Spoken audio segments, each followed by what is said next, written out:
Bem, pessoal, a gente vai dar sequência aí no nossos temas da era de gastro. Hoje a gente vai verificar quatro temas que são bem comum aí no atendimento médico durante a prática diária do médico no pronto atendimento e também uns temas super cobrados no exame. Esses temas, pessoal, que eu estou dando para vocês, vocês vão voltar a ver esse tema na matéria de cirurgia, quando vocês estiverem no sexto ano. Então não se preocupe se caso vocês não entenderem bem a matéria, porque na verdade esses temas são temas de cirurgia, que vocês vão voltar a ver. Vocês vão perceber que a matéria de gastro é um meio caminho andado depois para vocês entenderem a matéria de cirurgia, porque os temas são bem parecidos, ok? Então, hoje os temas que a gente vai ver é abdômen agudo, apendicite, colicistites e a gente vai ver um pouco sobre ilho, que são os ilhos paralíticos e o ilho mecânico. Então, a gente vai dar início no nosso primeiro tema, que é abdômen agudo. O que é o abdômen agudo, pessoal? Abdômen agudo é aquele paciente que tem uma dor abdominal de forma súbita, de forma aguda, e que ele ingressa no pronto atendimento com essa dor abdominal e vai caber o médico que está efetuando esse primeiro atendimento a definir se se trata de um abdômen agudo médico ou de um abdômen agudo cirúrgico, ok? Qual que é a diferença de um para o outro, pessoal? Dentro do abdômen agudo médico, normalmente é aquelas causas que a gente, como médico generalista, vai poder resolver ali durante o atendimento. É, por exemplo, no caso de uma pancreatite, de uma gastroenterite, de uma pielonefrite, de um cólico renal. Tudo isso são causas de abdômen agudo e a gente, como médico generalista, está apto para atuar e para resolver esse problema. Agora, um abdômen agudo cirúrgico são de causas cirúrgicas e normalmente cabe intervenção cirúrgica. A gente, como médico generalista, a gente pode até efetuar o primeiro atendimento, né, para compensar o paciente e aliviar a dor dele, porém é um paciente que necessita de avaliação por serviço de cirurgia. Ok? Quais são as causas de abdômen agudo? Pessoal, a gente divide em duas partes para ficar mais fácil de entender. Eu tenho causas de abdômen agudo intraperitoneal, ou seja, que são causas de dores abdominais de órgãos que estão afetados, que está dentro do peritônio, e de causa extraperitoneal, que são órgãos ou outros sistemas que estão fora do peritônio. Dentro de causas intraperitoneal, eu divido em causas inflamatórias, obstrutivas, perfurativas, hemorrágicas e isquêmicas. Dentro de inflamatórias, são todos os ites da vida que vocês vão conhecer. Apendicite, colicitite, pancreatite, diverticulite, gastroenterites, hepatites. De causas obstrutivas, pode ser obstrução intestinal por corpo estranho, por neoplásia, por hérnia e por volvo. Abdômen agudo de causa perfurativa. Lembra que uma das complicações que eu falei para vocês na aula de úlcera gastroduodenal é a perfuração. Então, um paciente que tem já como antecedentes úlcera gastroduodenal e consulta o pronto atendimento com dor abdominal de origem súbito e aquela peritonite generalizada, que aquele abdômen em tábua, tem que levar vocês a suspeitarem que essa úlcera gastroduodenal foi perfurada, que é uma das causas de abdômen agudo perfurativo. Também tem como outras causas trauma, colite ulcerativa, diverticulite, quando a diverticulite, são bolsas saculares que formam, né? Então, quando ela se rompe e ela libera dentro da cavidade peritoneal do paciente matéria fecal. Então, nesse quadro, o paciente pode ter uma peritonite generalizada por conta disso. E também pode ser por perfuração colônica. Dentro do hemorrágico, eu tenho como uma das principais causas a ruptura de aneurisma aórtico. E dentro do isquêmio, eu posso ter embolias e trombose mesentérica. Dentro das causas extraperitoneal, ou seja, são órgãos e sistemas que estão fora do peritônio, eu tenho de causas torácicas, como por exemplo pneumonia. O paciente que tem pneumonia, principalmente das bases ali do pulmão, o paciente pode ter comprometimento de dor abdominal. Ou até mesmo o paciente tem derrame pleural, também é uma das causas de dor abdominal. Tudo isso aí cabe como diagnóstico diferencial, pessoal. Por isso que é importante a gente fazer uma boa anamnese e um bom exame físico. Lembra do infarto de cara inferior que eu falei para vocês, que às vezes o paciente ele pode cursar com epigastralgia, então também entra como causa de abdômen agudo. Tem de causa geniturinária, pielonefrite, cólico renal, de causas metabólicas, cetoacidose diabética, uremia e porfíria. Esses temas, pessoal, são temas que vocês vão ver no próxima era, na era de interna 2. Mas paciente quando tem cetoacidose diabética, que está muito ácido, é uma das causas de dor abdominal. Então, se chega para vocês um paciente no pronto atendimento que é um paciente que já tem como antecedentes diabetes tipo 1, que tem dor abdominal intensa, medem a glucemia desse paciente. Porque às vezes esse paciente pode estar com os valores de glucemia muito elevada e pode estar entrando em um quadro de cetoacidose diabética. E de causas toxicológicas, como por exemplo a inflamação, envenenamento por plomo, a crise de abstinência e a picadura por aranha, principalmente pela viúva negra, que também são temas que vocês vão ver na era de tóxico, ok? Tem causas toxicológicas que levam o paciente a cursar com abdômen agudo. Perfeito? Então, lembra, pessoal, abdômen agudo, eu divido ele se ele é um abdômen agudo médico ou um abdômen agudo cirúrgico. E dentro das causas, eu tenho de causas intraperitoneais e extraperitoneal. Ok? Pessoal, quando o paciente ele consulta por abdômen agudo, é muito importante a gente verificar se o paciente não tem também sintomas que estão acompanhando essa manifestação clínica do paciente. Então, o paciente ingressou com um abdômen agudo, como que eu vou manejar esse paciente, né? Primeiro a gente vai começar com uma boa anamnese. A gente vai fazer a semiologia da dor, lembra da normotécnica Alicia, antiguidade, localização, intensidade, característica da dor, se é uma dor tipo cólico, se é uma dor tipo pontada, se é a intensidade dessa dor de 0 a 10 e a atenuação, se essa dor ela melhora ou ela piora com alguma mudança de posição ou não. Lembra, por exemplo, que no caso de pancreatite, o paciente às vezes está em posição de resa momentânea. Por quê? Porque alivia a dor do paciente nesses casos, ok? Também é importante a gente perguntar para o paciente se dentro desse quadro de dor abdominal existe outros sintomas acompanhantes, como por exemplo febre, náuseas, vômitos, se o paciente está eliminando, se o paciente tem diarreia, como que é a característica dessa diarreia, se tem sangue ou se tem muco, porque tudo isso vai apontar para vocês outro tipo de diagnóstico diferencial. Uma coisa é eu ter um paciente com uma dor abdominal aguda associada a um episódio febril, e uma coisa é eu ter um paciente somente com dor abdominal aguda isolado. Ok? Muda qual que vai ser a conduta de vocês e a forma que vocês vão analisar esse paciente de forma global. Perfeito? Nas mulheres, pessoal, atenção, é importante vocês perguntarem a data da última menstruação e se essa mulher está acompanhada com fluxo vaginal ou não. Por quê? Porque os médicos esquecem disso durante o atendimento. Uma mulher que consulta por dor abdominal agudo, é importante vocês perguntarem os antecedentes ginecológicos. Porque se essa mulher consulta por dor abdominal súbito e ela fala, não, doutor, eu estou com 2 meses de menstruação atrasada, eu tenho que pensar em um caso de um embaraço ectópico. Embaraço ectópico é um tema que vocês vão ver na ginecologia, que é quando o saco gestacional ele se implanta em outro local sem ser do útero. Então, o crescimento desse embrião provoca dor. Ou o paciente pode ter, por exemplo, uma enfermidade inflamatória pélvica, que aqui vocês vão conhecer como EPI, que são germes como Gardnerella vaginalis, como por exemplo clamídia, que acende o trato genital da mulher e gera toda a infecção desse trato genital feminino. A mulher cursa com fluxo vaginal amarelo, verdoso, com mau cheiro. Então, tudo isso daí faz parte da anamnese de vocês. Interroga bem o paciente de vocês quando consulta com dor de abdômen agudo, porque vai orientar vocês a pensar em qual que é a causa mais provável que ele tem, ok? Vocês vão fazer, vai tomar o sinal vital do paciente, a pressão arterial, a temperatura, quanto que o paciente satura, e vocês vão fazer a semiologia abdominal, inspeção, auscultação, palpação, tacto retal vocês vão fazer se necessário, e o tacto vaginal vocês vão fazer nas mulheres se vocês suspeita se tem se vocês suspeitam de uma enfermidade ginecológica, ok? Não são todos os casos, pessoal, de paciente que vai entrar no pronto atendimento que vocês vão fazer um tacto retal ou um tacto vaginal. Eu sei que no livro do Dr. Rei está escrito que o tacto retal deve ser realizado em todo paciente com abdômen agudo, só que daí vocês vão analisar se realmente é necessário ou não. Às vezes vocês estão frente a um paciente que a clínica é nítida, suspeita de uma colicistite, não vale a pena vocês fazerem um tacto retal no paciente. É tudo invasivo, é chato, é constrangedor para o paciente, ok? Então vocês vão fazer o tacto retal e o tacto vaginal se necessário, perfeito? Dentro da inspeção abdominal é muito importante vocês verificarem como que tá o abdômen desse paciente, se tem cicatriz ou não, se tem manchas equimóticas ali naquele abdômen que muitas vezes fala de sinal do Cullen, que é aquele sinal de pancreatite necrohemorrágica, fazer a ausculta abdominal desse paciente, por quê? Porque vocês querem verificar se tem ruídos hidroaéreos positivo ou não.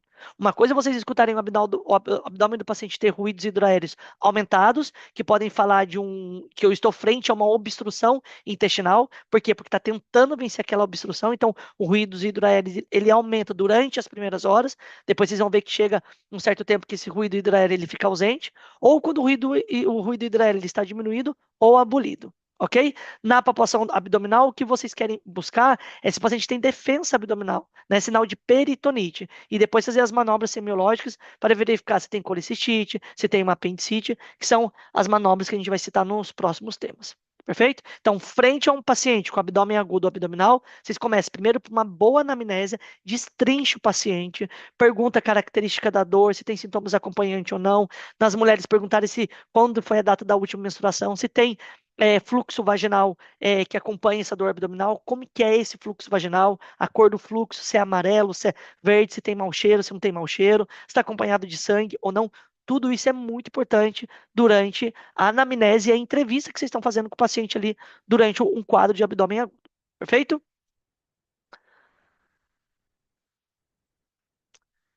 Pessoal, isso aqui é uma imagem esquemática que eu trouxe para vocês, porque quando vocês dividem o abdômen do paciente em 9 quadrantes, e durante a palpação é que vocês vão suspeitar mais ou menos que órgão que está afetado.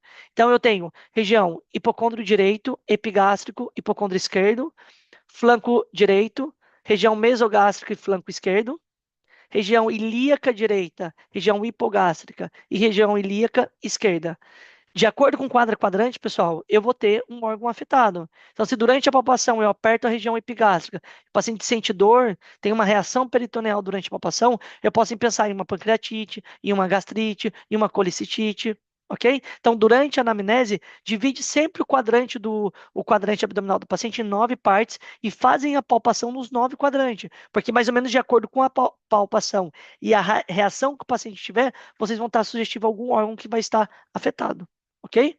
Fique tranquilo, porque essa informação está no aponte que eu estou disponibilizando para vocês. Eu dei um quadrinho com as divisão para que vocês possam mais ou menos imaginar as doenças que afetam cada quadrante.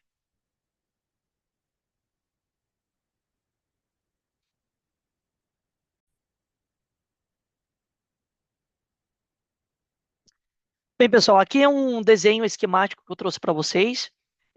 Isso aqui também está disponível para vocês no aponte, para vocês mais ou menos imaginarem quais são as doenças e as patologias que a gente está falando frente a um quadro de dor abdominal. Então, se o paciente, por exemplo, ele cursa com uma dor de forma aguda, súbita, ali na região do hipocôndrio direito, essas são as patologias mais comuns que vocês podem suspeitar. Sempre dá mais comum, né, pessoal? Cólico biliar, colicitite, colangite, hepatites aguda.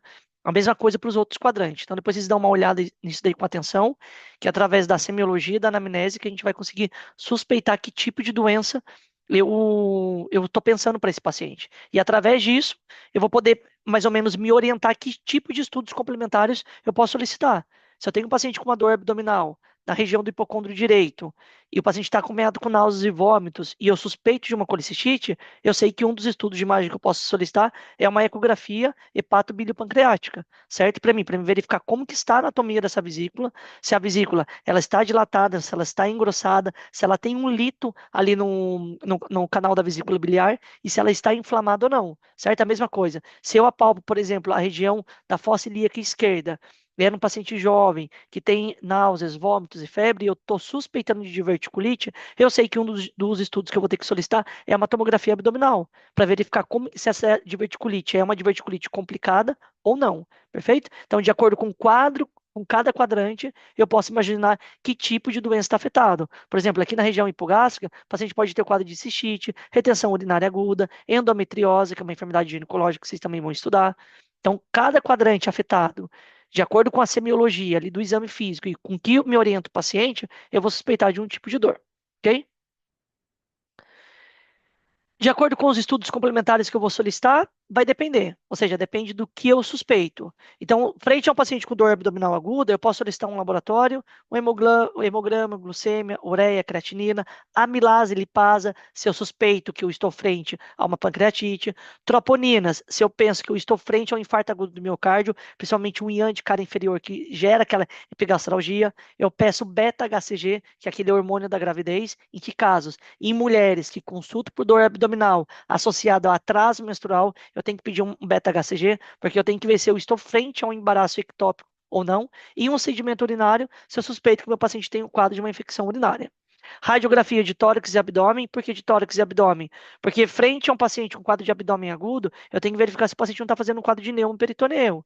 Né? O neumoperitoneu, como vocês sabem, vocês já estudaram isso daí em diagnóstico por imagem, é a presença de ar que eu tenho entre a cúpula diafragmática.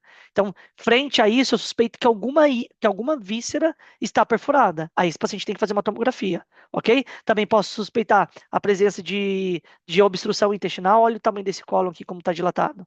Tá vendo? Isso aqui é dilatação intestinal de intestino delgado, é a famosa empilhamento de moedas que vocês vão ver, que é típico de ilho obstrutivo.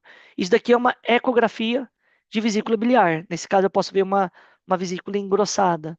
Tá vendo? Aqui nessa ecografia não tem como eu ver a presença de lito, mas eu vejo que é uma vesícula engrossada frente a um quadro de colicitite aguda. Perfeito? Então, os exames de imagem que vocês vão solicitar vai depender daquilo que vocês estão imaginando, que diagnóstico que vocês estão formulando na cabeça de vocês. Se é uma colicitite, vão pedir uma ecografia. Se eu estou frente que eu suspeito que o paciente tem um abdômen agudo obstrutivo, então vamos pedir uma radiografia de tórax e abdômen. Perfeito? Então, sempre orientado naquela suspeita clínica que vocês estão pensando. Pessoal, aqui eu trouxe para vocês causa de abdômen agudo médico, causa de abdômen agudo cirúrgico e causa de abdômen agudo ginecológico. Então, como eu falei para vocês, abdômen agudo médico, aquela dor abdominal agudo que requer um tratamento médico, mas não necessita de um tratamento cirúrgico. São aqueles casos que nós, como médico generalista, ali numa porta de pronto atendimento de uma UPA, a gente pode efetuar o atendimento e o tratamento desse paciente, ok? Quais são as causas? Por exemplo, como causa torácica, eu tenho pneumonia, pleurites, derrame pleural, pneumotórax, de causa cardíaca, infarto agudo do miocárdio, pericardite, insuficiência cardíaca. Lembra que a insuficiência cardíaca pode gerar uma congestão hepática. Então, muitas vezes o paciente consulta por dor abdominal devido a essa insuficiência cardíaca que está descompensada, ok? Tem outras causas digestivas, hepáticas, renais, e as causas metabólicas, que foram aquelas que eu mencionei para vocês anteriormente. Urêmia, paciente que tem insuficiência renal crônica, que não consegue, onde o paciente não consegue urinar e eliminar essa ureia, essa uremia ela começa a elevar e gera um quadro de dor abdominal. Ok? Tem de causas tóxicas e tem as causas raras também, que está no livro do Dr. Rei. Eu coloquei algumas causinhas para vocês assimilar um pouco a informação, ok? Mas todas essas informações estão disponíveis para vocês no Aponte. Abdômen agudo cirúrgico é o quadro abdominal onde o paciente requer uma intervenção cirúrgica. Então, eu volto a repetir para vocês. A gente pode efetuar o atendimento desse paciente para aliviar a dor dele e compensar, mas ele necessita de avaliação por equipe de cirurgia, certo? Porque muitas vezes esse paciente ele necessita ir para quirófano, necessita abrir esse paciente, fazer uma laparotomia ou uma laparoscopia para retirar algum tipo de víscera ou retirar algum corpo estranho que está ali afetando aquele órgão. Ok? Então, tem as causas inflamatórias, obstrutivas, perforativas, vascular e hemorrágico. E dor abdominal ginecológica é a dor abdominal de causa ginecológica, né? Vai afetar as mulheres, então por isso que é muito importante dentro da anamnese, a gente sempre pergunta para a mulher se ela tem, se a menstruação dela está atrasada ou não, e se ela tem fluxo vaginal associado.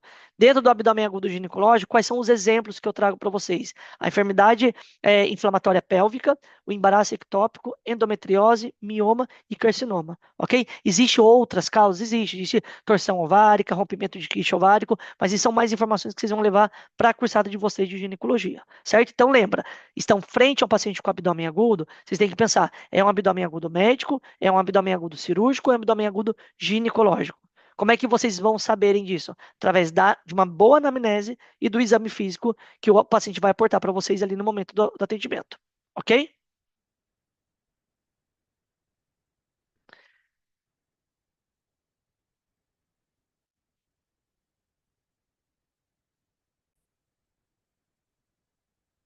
Bem, pessoal, então a gente vai falar sobre apendicite. Lembrando que a apendicite é uma das causas de abdômen agudo de origem inflamatória e é um abdômen agudo cirúrgico, ok? Mas muitas vezes esses pacientes que vai consultar com quadro de apendicite, ele ingressa para a gente. Ali no pronto atendimento, aquele médico generalista que está ali, que vai receber esse quadro de abdômen agudo. Então, cabe nós saber diagnosticar uma suspeita de apendicite e depois disso a gente já pede evaluação para o serviço de cirurgia, porque é um paciente que sim ou sim ele vai necessitar de um procedimento cirúrgico. Então, a apendicite ela é a inflamação do apêndice, né? A gente tem apendicite de causa aguda e de causa crônica, mas o que a gente vai estudar aqui, o que a gente vai falar é o caso de apendicite aguda, que é aquele caso de abdômen agudo que vai chegar para a gente no pronto atendimento, ok? Ele é comum, pessoal, em jovens. Não é muito comum você ver paciente maiores de 50 anos com quadro de apendicite. Não estou falando que não exista, mas não é tão comum, ok? Normalmente ali no pronto atendimento, as pessoas que vocês vão ver com quadro de apendicite são pessoas jovens, 30, 32, 20 e poucos anos, ok? Quais são as causas de apendicite? A causa mais comum, pessoal, é a presença de um fecalito. O fecalito nada mais é do que uma pedrinha de fezes, né, endurecida, que se mete ali na região final do apêndice e gera esse apendicite, essa pedrinha, quando ela entra ali, ela gera uma obstrução dessa luz intestinal. Então, essa obstrução vai fazer com que exista a proliferação de bactérias, de muco e de líquidos. E lembra que eu falei para vocês uma vez na nossa cursada de pneumonia que líquido parado é sopa para bactéria? É a mesma coisa no caso da apendicite. Como eu tenho a obstrução dessa luz intestinal, vai começar a juntar muco, vai juntar líquido, vai juntar bactéria e vai gerar uma colonização de bactéria. Esse apêndice ele começa a aumentar de tamanho, ele inflama. Então, vai gerar compressão desses vasos, que acaba gerando isquêmia e vai gerar o quadro de apendicite, que muitas vezes pode levar a um quadro de abscesso e de peritonite generalizada. Ok?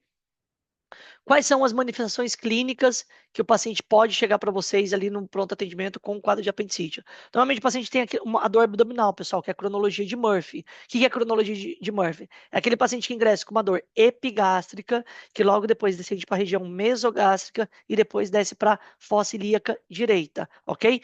É sempre que o paciente vai consultar isso? Não. Então, muitas vezes o paciente pode consultar diretamente com a dor na fossa ilíaca direita, ou se o paciente está no início da sintomatologia, ele pode consultar ali com uma dor na região epigástrica, ok? Então, lembra da cronologia de Murphy, que é um tema bem aí tomado nas postas de caso de apendicite. Lembrando de uma coisa, pessoal, paciente que tem apendicite, o apêndice, a anatomia do apêndice, nem sempre ele está localizado ali na fossa ilíaca direita. Deixa eu voltar aqui para vocês, o slide anterior, para me mostrar. Então, ó, isso aqui é o apêndice, tá vendo? Tem várias perninhas aqui, porque tá dando para simular qual que seria a posição do apêndice. Então, normalmente o apêndice ele tá aqui nessa região, certo? É na região antero-posterior, que ele tá bem aqui na fossa ilíaca direita. Só que muitas vezes a anatomia do apêndice do paciente está em outra posição. O paciente ele pode ter um apêndice, por exemplo, retrocecal. Então, esse paciente que tem um apêndice retrocecal é o paciente que muitas vezes ele não consulta para uma dor abdominal, ele consulta para uma dor lombar. Então, fiquem atentos, paciente com lombalgia associada a febre, náuseas e vômitos, porque nem sempre vai ser um quadro de pielonefrite. Às vezes, o paciente ele tem um quadro de apendicite retrocecal. Então, não esqueça disso, pessoal, porque é um tema super tomado na prova e juro para vocês, os pacientes, muito médico comem bola disso no pronto atendimento. Em pacientes que têm dor lombar ou dor pélvico, acompanhado de náuseas, vômitos ou disúria, fiquem atentos porque pode ser um caso de apendicite retrocecal. Então, tem que fazer uma boa semiologia do paciente para verificar se vocês não estão comendo uma apendicite. Teve uma brasileira que estudava na Universidade Nacional de Rosário, que faleceu porque ingressou com uma dor lombar e trataram ela como um quadro de uma lombalgia por uma infecção urinária. E no fim, a paciente teve uma apendicite, se rompeu, fez uma peritonite generalizada e a paciente faleceu. Então, tome cuidado disso, porque a apendicite retrocecal é comum no pronto atendimento. Então, não toda lombalgia com febre é um caso de pielonefrite, ok? O paciente pode ter quadro de constipação ou diarreia, vai depender do paciente. Eu, por exemplo, eu tive apendicite, pessoal, eu fiquei super constipado, eu não ia de jeito nenhum para o banheiro. Agora, eu já vi casos de pacientes consultarem com quadro de diarreia, ok? Febre, náuseas, vômitos. E, como eu falei para vocês, em caso de que o paciente ele tem apêndice retrocecal, ele pode ter dor pélvico acompanhado de disúria e polaquiúria. Exatamente porque o apêndice ele está ali por detrás e normalmente ele encosta no ureter. Então, às vezes, o paciente ele vem acompanhado junto com disúria e polaquiúria, ok? Dentro do exame físico do paciente, então o paciente chegou para vocês, tem a sintomatologia, dor abdominal, náuseas, vômitos, febre, vocês suspeita que está frente a um quadro de apendicite, vocês vão partir para o exame físico. No exame físico, vocês vão querer buscar sinais, né, os signos de apendicite. Quais são os signos mais comuns que a gente tem, que eu trouxe aqui para vocês? Então, a gente tem aquele signo de Bloomberg, que é a dor, a descompressão ali no ponto de McBurney. Tem um sinal de Hovsing. Que significa o sinal de Hovsing? Eu vou comprimir Pessoal, aqui não, tá certo, perdão. Eu vou comprimir a fossa ilíaca esquerda e vai ter um desplazamento desses gases e o paciente vai ter dor na fossa ilíaca direita. Tem o sinal de obturador, que é quando eu coloco o paciente ali em decúbito dorsal, eu vou rotar a perna do paciente flexionada para o lado de dentro e o paciente vai ter o dor. E eu vou ter o signo ilho-pessoas, que eu coloco o paciente em decúbito lateral esquerdo e eu coloco a perna. Eu traço a perna para o paciente para a parte de trás e aí o paciente vai ter dor. Esse sinal de signo ilho-pessoas é muito sugestivo de apêndice retrocecal. Então, se vocês fazem essa manobra e o paciente ele grita de dor, fiquem atentos que vocês podem estar à frente a um apêndice retrocecal, ok? Também ali durante o exame físico, durante a palpação, vocês podem apalpar uma massa na fossa ilíaca direita, que aquilo dali é quando vocês estão frente a um flemão ou plastrão. O que, que seria isso? Seria que o apêndice ele se rompe e aquele líquido que está ali, ele forma uma massa na fossa ilíaca direita. Ele vai formar uma cápsula de proteção. Então, vocês podem apalpar um flemão ou plastrão ali na fossa ilíaca direita. E é importante vocês saberem disso, porque isso daí vai mudar totalmente a conduta terapêutica frente ao paciente. Normalmente, paciente com apendicite aguda, não complicada, eu já mando para cirurgia e já opero. Agora, o paciente com flemão ou plastrão, eu vou mais com calma. Eu interno esse paciente. Primeiro eu vou fazer antibiótico terapia e depois eu vou programar a cirurgia, ok? Então, pessoal, aqui é mais ou menos a imagenzinha para vocês colocarem na cabeça do paciente com apendicite aguda. Dor periumbilical, migração para a fossa ilíaca direita, pode estar acompanhado de náusea e vômitos, anorexia, que é aquele paciente que não tem vontade de comer, febre, sinal de Bloomberg positivo, que é a dor de descompressão no ponto de McBurney, ou o sinal de Hovsing positivo. Que seria o sinal de Hovsing? Eu comprimo a fossa ilíaca esquerda e como vai ter um desplazamento de gases, o paciente vai sentir a dor na fossa ilíaca direita. Ok? Dentro das manobras semiológicas, eu tenho o sinal de Bloomberg, então, paciente em decúbito dorsal, o médico sempre à direita do paciente, eu vou comprimir o ponto de McBurney e durante a descompressão o paciente vai sentir dor. Sinal de Hovsing, comprimo a fossa ilíaca esquerda, o paciente sente dor na fossa ilíaca direita, e sinal do Ilho-Psoas. Então, eu coloco o paciente em decúbito lateral esquerdo e eu traço a perna do paciente por detrás. Como o apêndice retrocecal ele está atrás, ele vai encostar na coluna do paciente, o paciente vai sentir dor. Sinal de ilho-psoas, frente ao paciente com abdômen agudo, náuseas, vômitos e febre, deve acionar o alarme para vocês de apendicite retrocecal. Ok?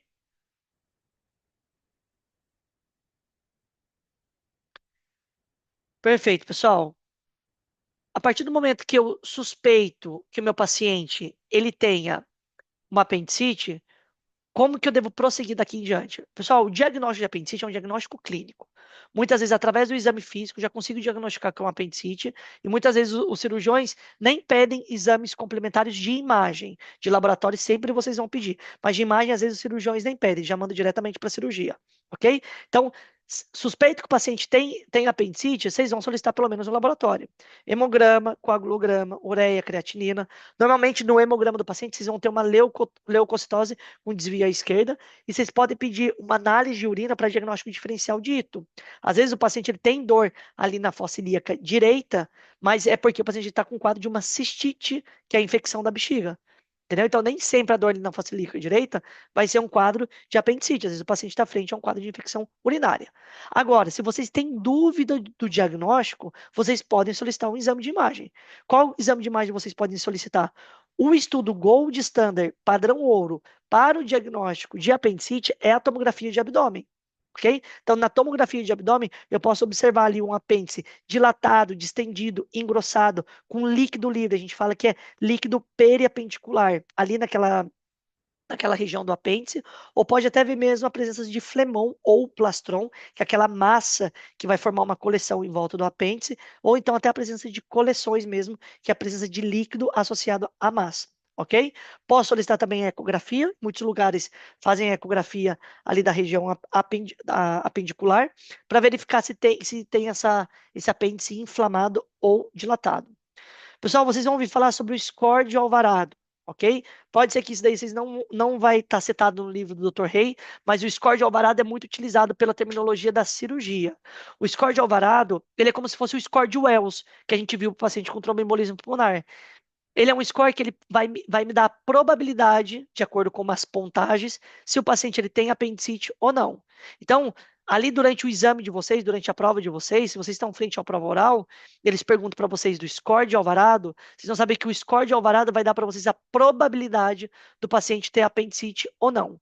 O que vocês vão ver no score do Alvarado, pessoal? Três coisas: sintomas, signos e laboratório, ok? Cada item desse para o paciente pontua, e se eu tenho um maior a 7 pontos, eu tenho uma alta probabilidade de o paciente ter uma apendicite. Ok? Então, não esquece dessa informação. O score do Alvarado, eu vou ver três coisas: signos, sintomas e laboratório. E de acordo com a pontagem, vai dizer para mim se eu estou frente a uma alta probabilidade de ter apendicites ou não. Como que eu trato o paciente com apendicite? Como eu falei, o tratamento é cirúrgico. Então, eu tenho que saber se eu estou frente a uma apendicite aguda complicada ou não complicada. Paciente com apendicite aguda não complicada, que é aquele paciente que não tem nem plastron e nem peritonite generalizada, esse paciente, o que eu vou fazer com ele? Ele vai fazer uma antibiótico profilaxia, ele vai receber um antibiótico 60 minutos antes da cirurgia e vai fazer uma apendicectomia por via laparoscópica. O que é laparoscopia, pessoal? É a cirurgia que é feita por vídeo. Você não necessita fazer uma laparotomia, que é abrir o abdômen do paciente para retirar o apêndice. É feito por câmera. Uma cirurgia menos invasiva e que esteticamente o paciente fica melhor. Ok? Agora, se o paciente está frente a uma apendicite aguda complicada, que caso seria esse? Se o paciente ele tem o plastron apendicular, que é aquela massa que forma na fossa ilíaca direita, eu não vou mandar o paciente imediatamente para fazer a cirurgia. Por quê? O pessoal está cheio de massa ali, está cheio de tecido. Não tem como eu abrir aquela quantidade de massa buscando um apêndice do paciente. Então, primeiro o que eu tenho que fazer? Eu tenho que desinflamar. Eu preciso diminuir essa massa. Então, esse paciente, eu vou fazer hospitalização mais antibiótico terapia.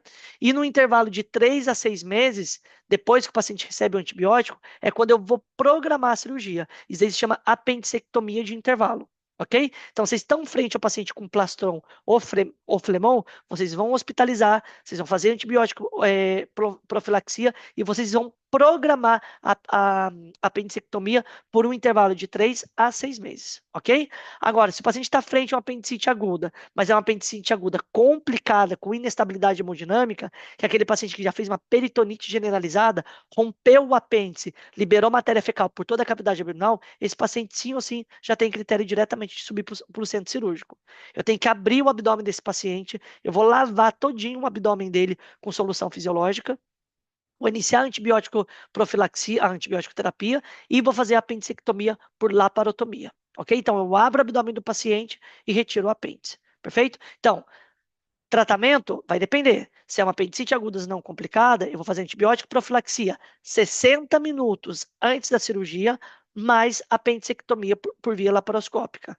Agora, se eu estou frente a uma apendicite aguda complicada e eu estou frente a um plastron apendicular, que é aquela massa que tá em volta do apêndice, esse paciente eu devo hospitalizar, fazer antibiótico terapia e vou programar a apendicectomia para o intervalo de 3 a 6 meses.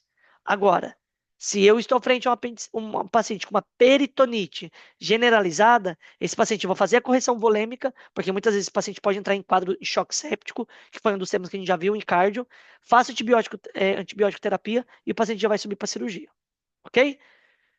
Só esse é o tratamento do quadro de apendicite aguda. Fiquem atentos ao plastron apendicular, porque é um tema que o rei gosta de perguntar nas provas. Então, lembre que plastron apendicular eu não mando o paciente imediatamente para a cirurgia. Eu devo hospitalizar esse paciente, fazer antibiótico terapia e eu vou programar a cirurgia por um intervalo de 3 a 6 meses.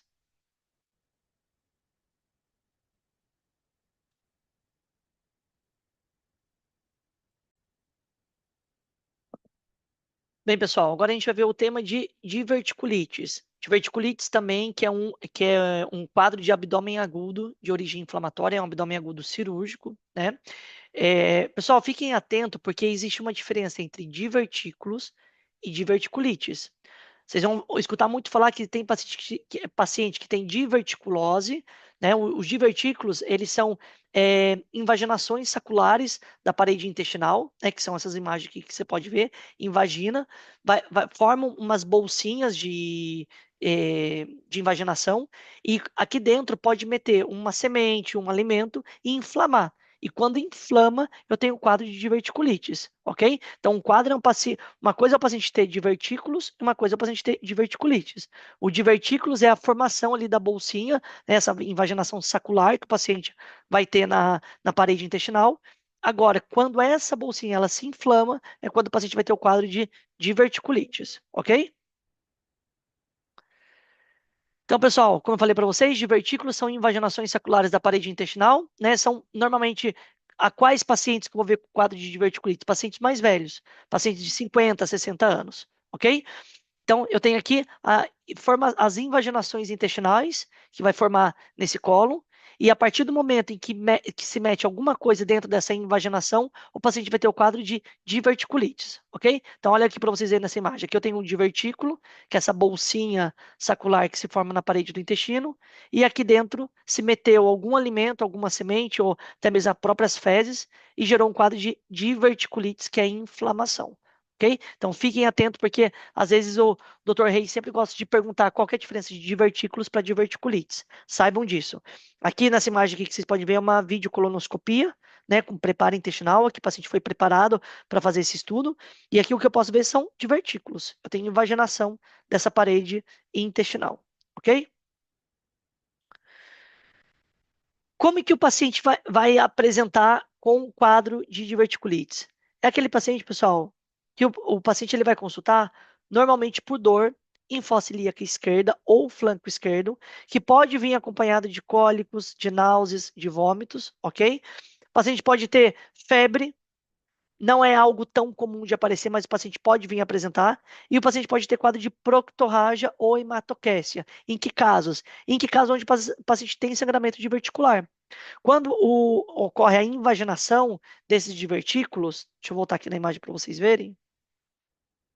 Quando tem a formação desses sacos, né, de divertículo, aqui dentro se metem também alguns vasos sanguíneos. Então, quando inflama esses divertículos, ou quando há rompimento de vaso, o paciente também pode manifestar esse quadro de proctorragia, ok? Mas o mais comum e típico é aquele paciente que ingressa por dor em fossa ilíaca esquerda, que pode estar acompanhado ou não de febre, ou mesmo de proctorragia, ok?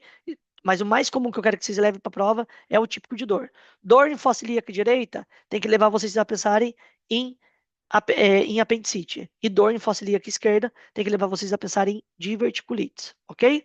Como que eu estudo o paciente que eu suspeito que tenha diverticulite? Primeiro eu vou pedir um laboratório completo. Dentro do laboratório o que eu espero encontrar é uma leucocitose com desvio à esquerda e eu vou pedir uma tomografia abdominal, ok? Sempre. Todo paciente que eu suspeito com diverticulite, eu tenho que pedir uma tomografia abdominal. E fiquem atentos, pessoal, na diverticulites está contraindicada a realização de videocolonoscopia.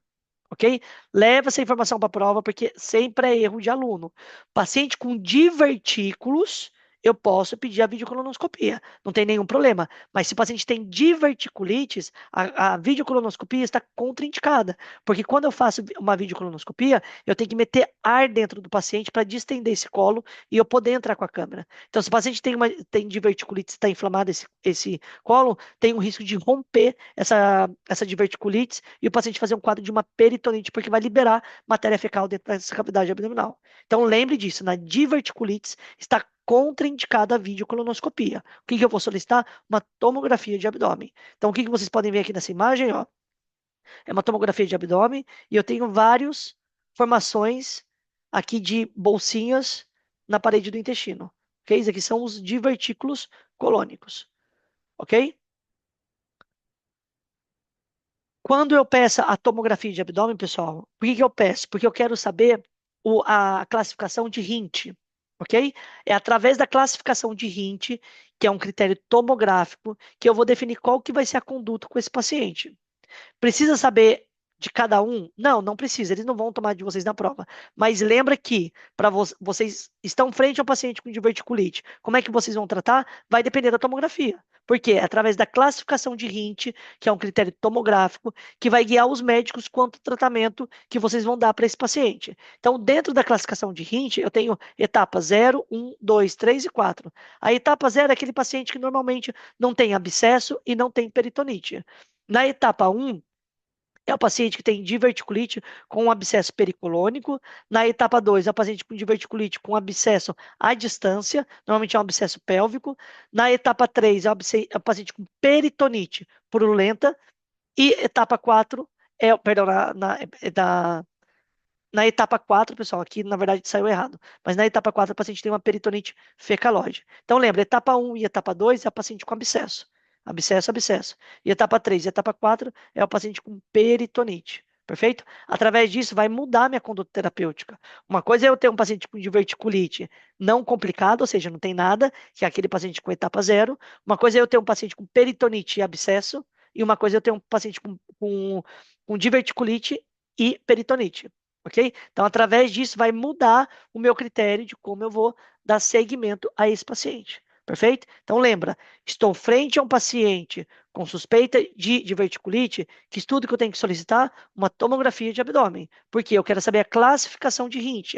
Através da classificação de Hint, eu vou saber definir qual que vai ser minha conduta terapêutica. Porque eu tenho que saber se meu paciente tem uma diverticulite não complicada, se é uma diverticulite com abscesso ou é uma diverticulite com peritonites, ok? Através disso eu vou definir qual que vai ser a minha conduta terapêutica. Então, como que eu trato o meu paciente? O tratamento depende da classificação de Hint. Se eu tenho uma diverticulite não complicada, que é o Hint zero, o tratamento é ambulatorial. Então, eu vou indicar para o paciente uma dieta de abundante líquido, eu posso fazer analgesia para essa dor que o paciente está tendo no momento, e eu vou fazer antibiótico terapia, que é ciprofloxacino e metronidazol por 10 dias. Então, eu vou cobrir tanto o gram negativo como a anaeróbio. Agora, se eu tenho um paciente com diverticulite com abscesso ou peritonite, esse paciente eu tenho que hospitalizar. Não tem como eu fazer um tratamento ambulatorial. Então, no paciente com diverticulite com abscesso, que é aquele paciente com RINT 1 ou 2, são aqueles pacientes que vai ter uma dor tremenda ali na fossa ilíaca esquerda, vai ter febre, pode ter náuseas, pode ter vômito, ou até mesmo proctorragia. Esse paciente é o interno, eu faço dietas com abundantes e líquido, eu vou fazer analgesia, eu faço antibiótico terapia com ciprimetro, e esse paciente eu tenho que fazer drenagem do abscesso. Ok? Então, essa é a diferença para a conduta anterior, que está até em vermelho, que o paciente com diverticulites mais abscesso eu tenho que drenar. Ok? Agora, se eu tiver um paciente com diverticulites associado a uma peritonite generalizada, que é aquele paciente com RINT 3 ou 4, esse paciente também é um interno, vai estar em jejum, eu faço antibiótico terapia, cipro mais metro, e esse paciente tem que ser submetido a uma cirurgia de urgência. Por quê? Porque, pessoal, rompeu aquele divertículo. Aquele divertículo que estava ali, que estava inflamado, ele estourou. Então, eu liberei matéria fecal em toda a cavidade abdominal desse paciente. Esse paciente tem que subir imediatamente para o centro cirúrgico. Eu vou fazer uma laparotomia, eu abro o abdômen do paciente, eu lavo todo o abdômen dele com solução fisiológica e eu vou fazer a ráfia desse divertículo, que seria a ráfia, suturar esse cólon que foi lesionado. Ou até muitas vezes eu vou fazer a cirurgia de Hartmann. Não está escrito isso no livro do Dr. Rey, tampouco quero que vocês levam isso daí para prova, pelo amor de Deus, mas eu já deixei esse nome porque é um tema que vocês vão ver na cursada de cirurgia. Cirurgia de Hartmann é uma cirurgia que é feita em 2 tempos. Normalmente eu faço uma colectomia, né? Eu corto o intestino que está rompido e eu faço uma colostomia, que eu vou levar o intestino desse paciente na cavidade abdominal, eu suturo ele e o paciente vai ficar com a bolsinha de colostomia. E depois de alguns meses eu faço reconstrução desse trato intestinal para voltar ao normal, ok? Então, lembra, eu tenho 3 cenários de um paciente com diverticulite. Diverticulite não complicada, é aquele paciente que eu vou tratar a nível ambulatorial com ciprimetro. Eu tenho diverticulite com abscesso, que é o interno paciente, faço antibiótico terapia e dreno. E tenho paciente com diverticulite com peritonites, que esse paciente é o interno, eu faço antibiótico e tem que ir rapidamente para o centro cirúrgico. Ok? Pessoal, quais são as complicações que o paciente pode vir apresentar tendo diverticulites? Tomem nota isso porque é pergunta de exame. O rei ama perguntar isso na prova.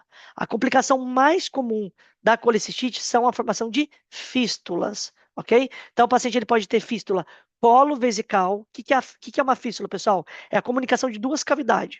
Então, eu vou ter comunicação da cavidade intestinal com a bexiga. Então, nesse caso aqui, que vocês podem ver que o intestino ele grudou aqui na bexiga do paciente e o paciente ele vai ter manifestação clínica de uma infecção urinária, mas ele vai ter fecalúria. O que é a fecalúria? É a urina junto com o cocô. ok? Junto com as fezes do paciente. Então, o paciente vai urinar fezes, porque eu fiz uma fístula colo-vesical. Então, lembra disso, porque é pergunta de exame. A fístula colo-vesical é uma das complicações mais comuns do paciente com diverticulite. É quando eu vou ter o contato do intestino com a bexiga e essa matéria fecal vai para o intestino, vai para a bexiga do paciente, e o paciente vai começar a urinar fezes. Então, o paciente vai ter um quadro de fecalúria. E no exame de imagem, vocês também podem ver uma pneumatúria, né, que é a presença de ar dentro da bexiga. Por quê? Porque o ar intestinal, os gases que estavam aqui, passou para a bexiga do paciente. Então, o paciente ele vai ter um quadro de infecção urinária à repetição. Outras complicações que o paciente pode apresentar, fístula colo-uterina, que é o útero do paciente, da paciente mulher no caso, vai ter a liberação de matéria fecal, então o paciente pode ter quadro de enfermidade inflamatória pélvica por Escherichia coli, né, porque no intestino a gente tem essa bactéria predominante, então o paciente pode vir cursar com esse tipo de infecção. O paciente pode ter também como complicação uma fístula colocutânea, que é quando o cólon ele vai formar uma cavidade com a pele do paciente. Então, ali naquele abdômen, vai formar uma ferida que vai começar a drenar fezes pelo abdômen do paciente. É feio, pessoal. Eu já vi uma vez na minha cursada de cirurgia, quando eu estava na faculdade. É muito feio de ver uma fístula colocutânea. O paciente tem eliminação de matéria fecal ali pela pele mesmo. A hemorragia diverticular, que foi o caso que eu falei para vocês, que quando tem a formação de divertículo, esses vasos sanguíneos se podem meter dentro do divertículo e quando se rompe, libera sangue. E até mesmo o quadro de obstruções. Então, ó, essas setas vermelhas aqui, o que eu tenho são diverticulite no cólon sigmoide, tá vendo? Na seta amarela, o que eu tenho é ar no interior da bexiga, que isso daqui é característico de fístula colo-vesical. Por que que eu tenho ar dentro da bexiga? Porque a quantidade de gás que tem ali no intestino está passando para a bexiga do paciente, ok? Então, as complicações mais comuns, não esqueça de citar isso na prova. Se o doutor Rei perguntar para vocês no exame escrito ou no hospital perguntarem, ok, fala para mim das complicações da diverticulite, não esqueça de mencionar fístula. Fístula colo-vesical, colo-cutânea, colo-vaginal, colo-uterina, as hemorragias diverticular e quadro mesmo de obstrução. Ok? Pessoal, isso aqui é uma imagem que eu trouxe para vocês. Isso daqui é um caso de uma diverticulite complicada, que é um paciente que fez um quadro de peritonites, certo? Isso aqui é a cirurgia de Hartmann, que eu falei para vocês, que é aquela cirurgia em 3 tempos. O que que eu faço? Normalmente é o colo sigmoide que está afetado, certo? Então eu faço uma colectomia, né? Eu corto o intestino do paciente e esse resto do intestino que sobrou, o que que eu faço? A parte distal do intestino eu meto na cavidade abdominal do paciente. Então eu faço uma colectomia, uma colostomia. Então, a alça intestinal eu levo para o abdômen do paciente, eu suturo e o paciente vai ficar com aquela bolsinha de colostomia, aquela bolsinha que vai drenar fezes. Depois de um certo tempo, de meses, eu vou fazer a reconstrução intestinal desse paciente. Eu tiro novamente o intestino aqui da cavidade abdominal e eu vou ligar ele com o reto do paciente, para o paciente ter o trânsito intestinal normal. Ok?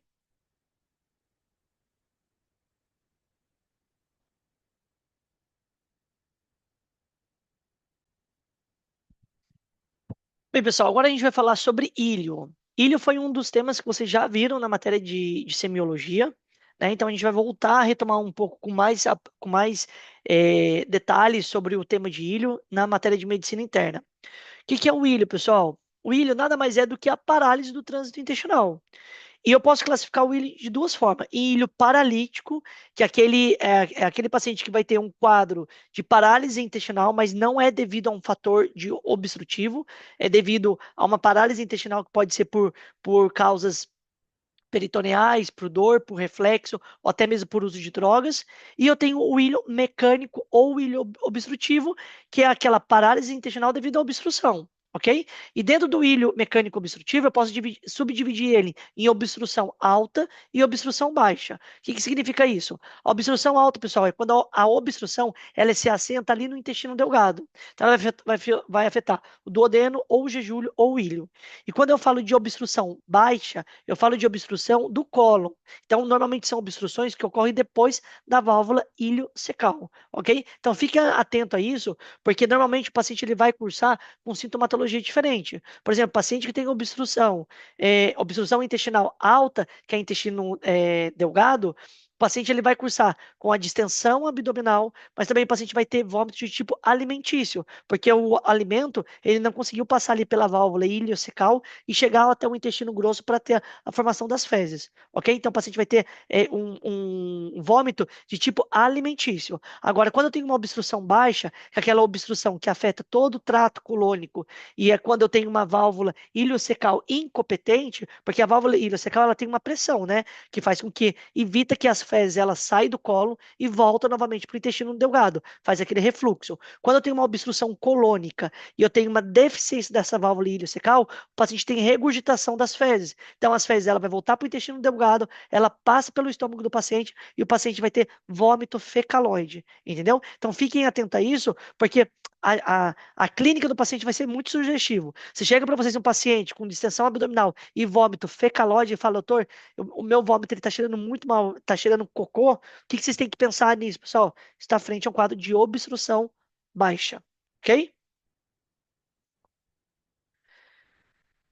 Dentro da causa do ilho paralítico, como eu falei para vocês, o ilho paralítico é aquela parálise intestinal devido a uma alteração da motilidade intestinal. Então, não é uma causa obstrutiva, é alguma causa que fez com que o intestino ele deixasse de produzir aquelas contrações de peristaltismo. A gente tem aquele plexo de Alcerbach de Mansard que faz o quê? Faz que o paciente tenha um peristaltismo. É isso que a gente escuta nos ruídos hidroaéreos. O intestino ele vai se mobilizando, permitindo que passe o bolo alimentício.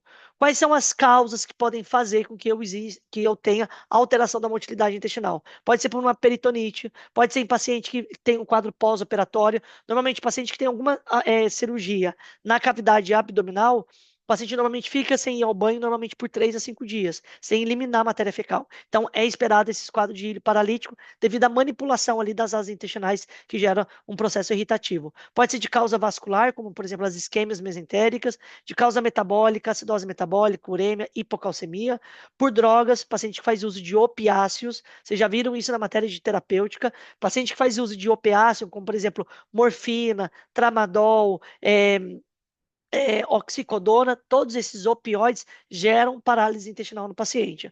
Uso de loperamida. Lembra que eu falei para vocês no caso de diarreia aguda que a gente evita dar loperamida para o paciente, porque a loperamida ela faz muito ressecamento intestinal. Então o paciente resseca essas fezes e o paciente faz um quadro de ilho paralítico. E por reflexo, principalmente pelo reflexo da dor. Então se o paciente tem, por exemplo, pancreatite, cólico biliar, infarto agudo do miocárdio, alguma fratura vertebral, qualquer tipo que gera muita dor, esse reflexo inibe a contração intestinal do paciente. Então, o paciente tem um quadro de ilho paralítico. Quando vocês fazem um exame de imagem, vocês vão ver os sinais ali de obstrução. O paciente vai ter matéria fecal acumulada ali dentro dele, porém, não vai ter nenhum sinais de obstrução de asa intestinal. Ok? Então, lembra-se das causas de ilho paralítico, porque é pergunta de exame. Agora, o ilho mecânico ou o ilho obstrutivo, o próprio nome fala, é devido à causa de uma obstrução.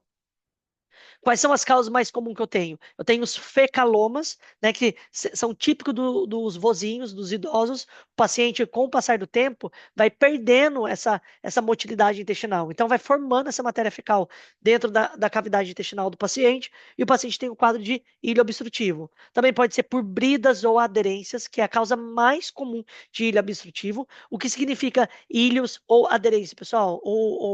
Perdão, bridas ou aderências. A bridas e aderência, pessoal, é pegamento de várias asas intestinais entre si. Normalmente ocorre depois de uma manipulação intestinal.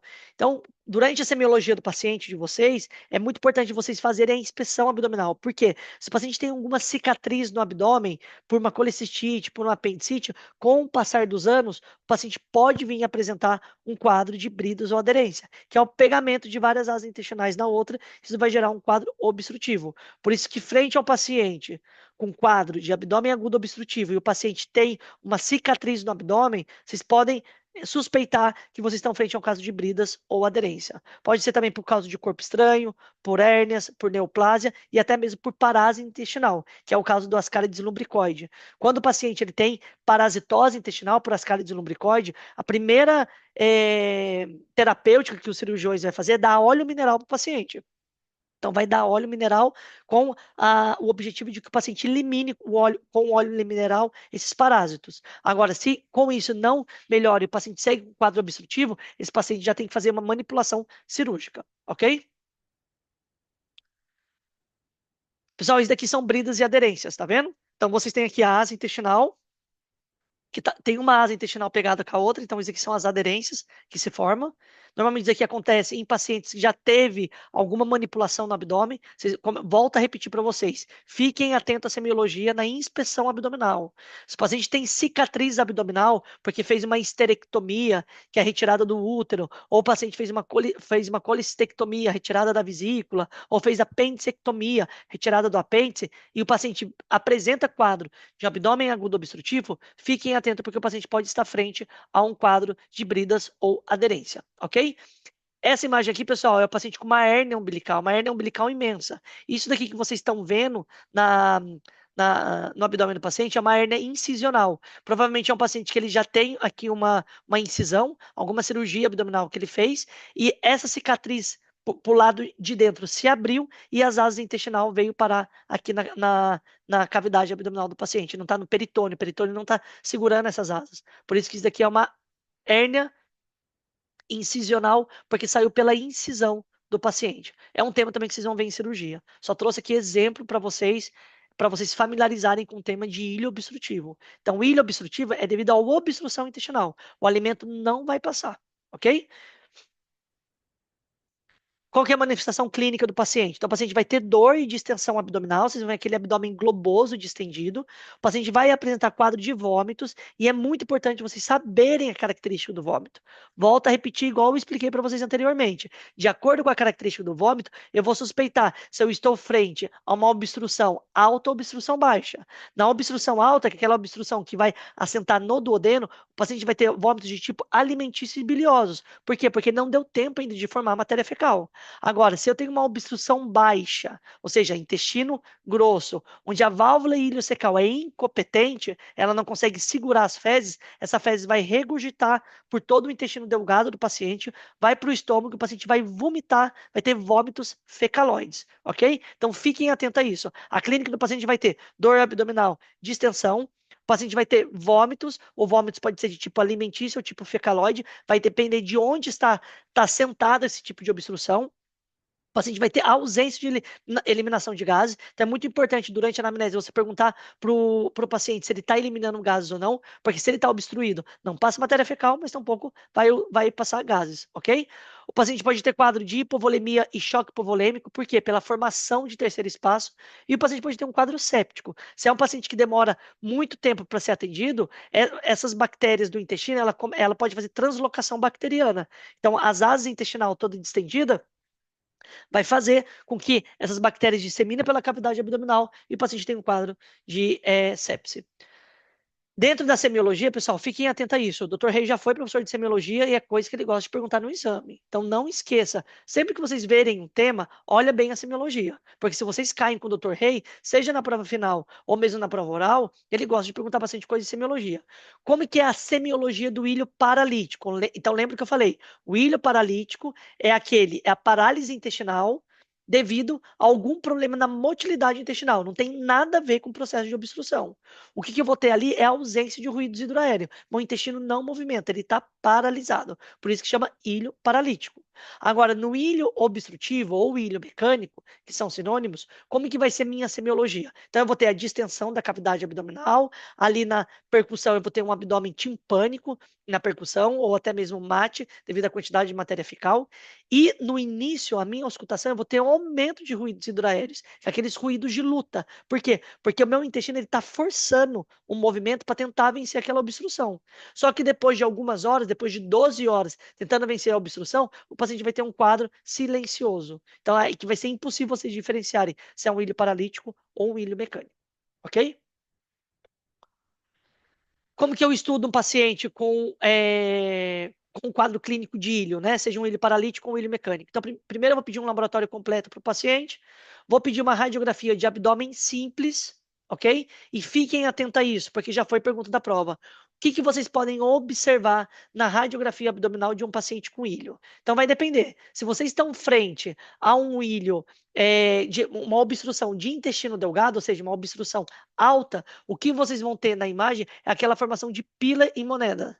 Ok? Que é a formação da pilha em moeda em português. Então, vocês vão ver essa imagem, parece várias moedas em fileira, tá vendo? Isso daqui eu estou falando, então, de uma obstrução alta, de intestino delgado. Vocês podem observar que na radiografia abdominal, o intestino do paciente ele é mais centralizado. Ok? Agora, quando eu estou frente a uma obstrução baixa, que é de cólon, o que vocês vão ver? Vocês vão ver dilatação periférica. Então, vocês vão ver as asas intestinal totalmente dilatada, ok? E vocês podem perceber que o paciente, se ele tem válvula competente ou incompetente. Como? Se eu tenho uma válvula competente, que é a válvula iliocecal, vocês vão ter ar somente no cólon. Agora, se a válvula ela é incompetente, ou seja, a válvula ela não consegue segurar a matéria fecal dentro do cólon, vocês vão ter dilatação tanto de cólon como de intestino delgado. Ok? Então saiba disso. Como que vocês vão ver então na radiografia de abdômen simples? Vocês vão ver a presença de níveis hidroaéreos, ou seja, vocês vão ver líquido embaixo e ar em cima, certo? E na parálise intestinal de intestino delgado, vocês vão ter o signo em pilas de moneda, ok?